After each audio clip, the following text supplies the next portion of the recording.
Rita naît dans une famille modeste où ses parents, respectés dans leur communauté, prient ardemment pour un enfant. Après des années de prière, leur foi est récompensée par la naissance de Rita, perçue comme un véritable miracle. Dès son plus jeune âge, Rita démontre une dévotion spirituelle exemplaire, s'isolant souvent pour méditer et prier. Sa foi profonde étonne ses parents et façonne un avenir aussi remarquable qu'inattendu. Les enseignements de sa mère sur l'amour de Jésus la marquent intensément. Rita s'engage alors à manifester cet amour à travers des gestes de bonté envers autrui. Les villageois reconnaissent rapidement la bonté de Rita, qui, dès son jeune âge, apporte soutien et réconfort aux malades et aux souffrants. Son caractère exceptionnel la distingue au sein de la communauté.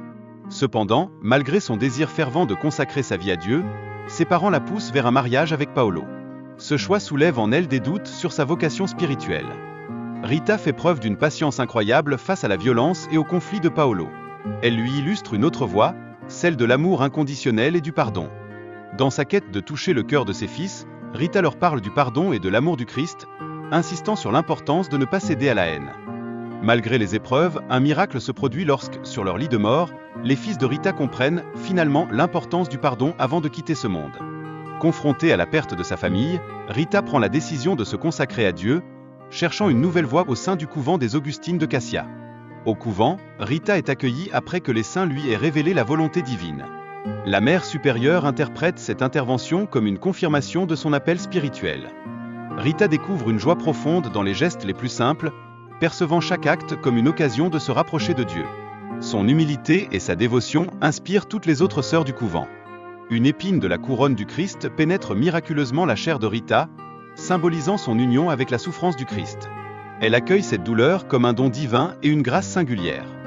Le parfum céleste qui embaume sa cellule après son décès est considéré comme un signe que Rita a trouvé sa place au paradis, stupéfiant ainsi les religieuses présentes. Les miracles attribués à Rita, notamment la guérison de Lucia durant ses funérailles, entraînent une montée fulgurante de la dévotion populaire. La visite de sa tombe devient alors un phénomène constant. Sa béatification et sa canonisation au XVIIe et XXe siècle officialisent sa sainteté. Sainte Rita est reconnue comme l'intercesseur des causes désespérées, attirant des fidèles du monde entier.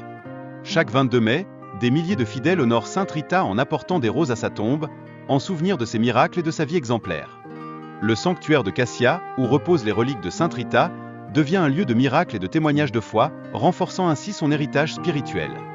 La vie de Sainte Rita est profondément marquée par le pardon radical et l'acceptation de la volonté divine, incarnant une spiritualité riche et inspirante pour tous les croyants. Sainte Rita est souvent priée dans des situations désespérées, offrant réconfort et force à ceux qui croient en elle.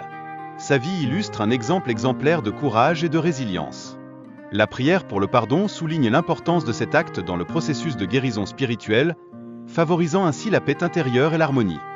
L'espérance est comparée à une rose épanouie en hiver, représentant la force de la foi dans les moments les plus sombres, incitant ainsi les fidèles à persévérer.